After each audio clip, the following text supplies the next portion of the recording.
Bienvenue sur Meloman News, la chaîne qui explore la musique comme une aventure humaine, sociale et artistique.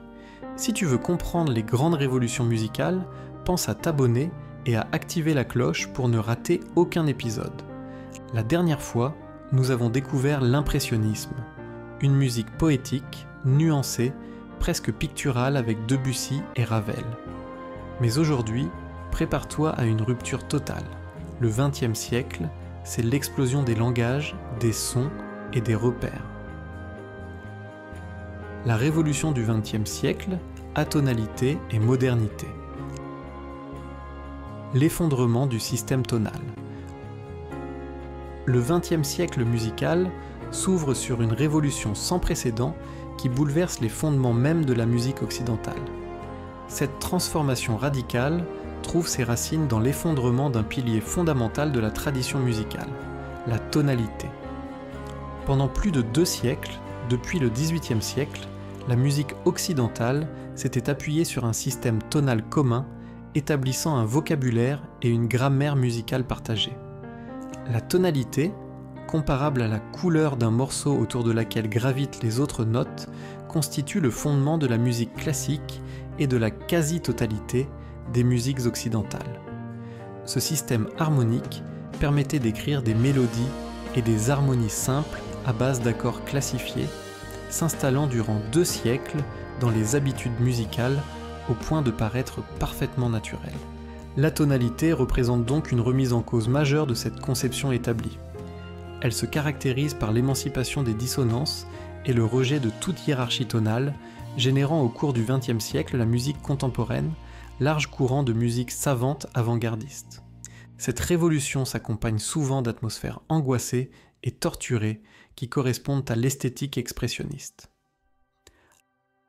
La seconde école de Vienne et ses pionniers. Arnold Schoenberg, 1874-1951, et ses élèves Anton Webern, 1883-1945, et Alban Berg, 1885-1935, forment la seconde école de Vienne, fer de lance de cette révolution musicale. Ces compositeurs deviennent les précurseurs de la musique contemporaine en explorant successivement la tonalité, le dodécaphonisme, puis le sérialisme. Schoenberg, compositeur, théoricien, enseignant, poète et peintre, représente l'une des figures les plus créatrices du XXe siècle. Ses premières œuvres, comme La Nuit transfigurée pour sextuor à cordes, 1899, s'inscrivent encore dans la tradition post-romantique influencée par Wagner et Strauss. Cependant, vers 1908 à 1923, il développe sa période dite atonale, rejetant complètement le système tonal traditionnel. L'innovation schoenbergienne culmine avec l'invention du dodécaphonisme vers 1920. Ce système révolutionnaire théorise l'égalité des 12 sons de la gamme chromatique, qui peuvent désormais être utilisés dans n'importe quel ordre.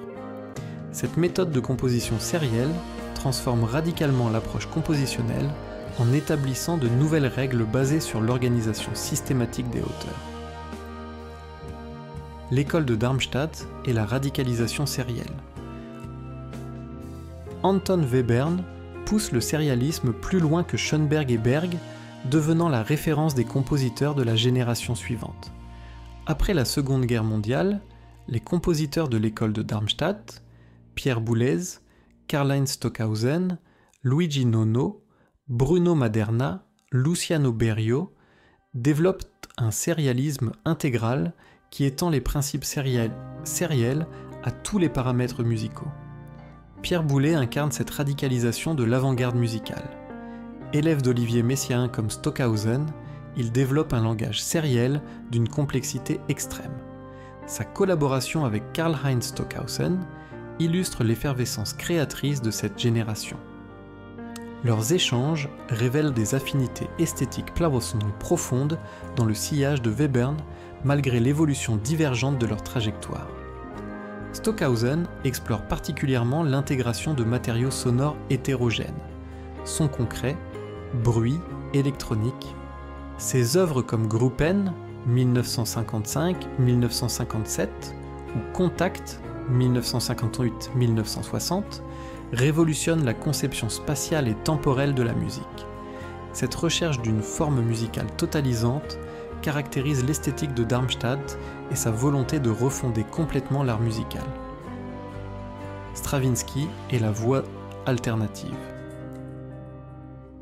Igor Stravinsky, 1882-1971, représente une voix alternative à l'atonalité viennoise. Le Sacre du printemps, 1913, provoque un scandale retentissant en bouleversant tous les codes rythmiques et harmoniques. Cette œuvre révolutionnaire explore une modernité différente de l'atonalité schoenbergienne, privilégiant l'innovation rythmique et l'utilisation de dissonances dans un contexte tonal élargi. La résistance de certains compositeurs à l'atonalité témoigne de la diversité des réactions face à cette révolution. Maurice Ravel, bien que reconnaissant le talent de Schoenberg, n'adopte jamais le style dodécaphonique. Ses œuvres de l'entre-deux-guerres, le tombeau de Couperin, la valse, concerto pour la main gauche, restent ancrées dans la tonalité, tout en assimilant certaines innovations modernes. Cette coexistence de l'avant-garde atonale et de la modernité tonale caractérise la complexité du paysage musical du XXe siècle. Stravinsky lui-même évolue vers le sérialisme dans ses dernières œuvres, illustrant la capacité d'adaptation des créateurs face aux mutations esthétiques de l'époque. Les innovations technologiques. Le XXe siècle voit naître la révolution électroacoustique qui transforme radicalement les possibilités de création musicale. L'ordinateur, l'enregistrement, le synthétiseur ouvrent des territoires sonores inexplorés. Pierre Schaeffer et Pierre Henry créent la musique concrète à partir de bruits enregistrés, révolutionnant la conception même du matériau musical. L'analyse scientifique du spectre acoustique donne naissance à la musique spectrale, approche compositionnelle qui explore la structure interne du son. Cette technique, développée notamment par Gérard Grisset et Tristan Muraille, permet aux compositeurs d'entrer littéralement dans le son et d'en explorer les composantes harmoniques. Vers la liberté individuelle. La fin du XXe siècle voit la dilution des mouvements esthétiques rigides au profit d'une liberté individuelle totale. Cette évolution accompagne l'émergence croissante de femmes compositrices qui enrichissent le paysage musical contemporain. Des compositeurs comme John Cage explorent le hasard et le silence. Ces 4 minutes 33 de silence deviennent emblématiques de cette recherche d'élargissement du champ musical. Aux États-Unis, la musique répétitive de Steve Reich et Philip Glass propose une alternative à la complexité européenne. Ces compositeurs, considérés comme les ancêtres de la musique électronique de danse, développent un minimalisme qui influence profondément la musique populaire contemporaine. Cette diversification esthétique révèle la richesse créatrice du XXe siècle musical. Loin de se limiter à une révolution unique, ce siècle produit une multitude d'innovations qui transforment durablement la conception de l'art musical et prépare les développements futurs de la création sonore. Tu viens d'assister à une véritable déconstruction musicale. De Schoenberg à Boulez, de Cage à Glass, la musique du XXe siècle a tout remis en question. La tonalité, la forme, le son lui-même.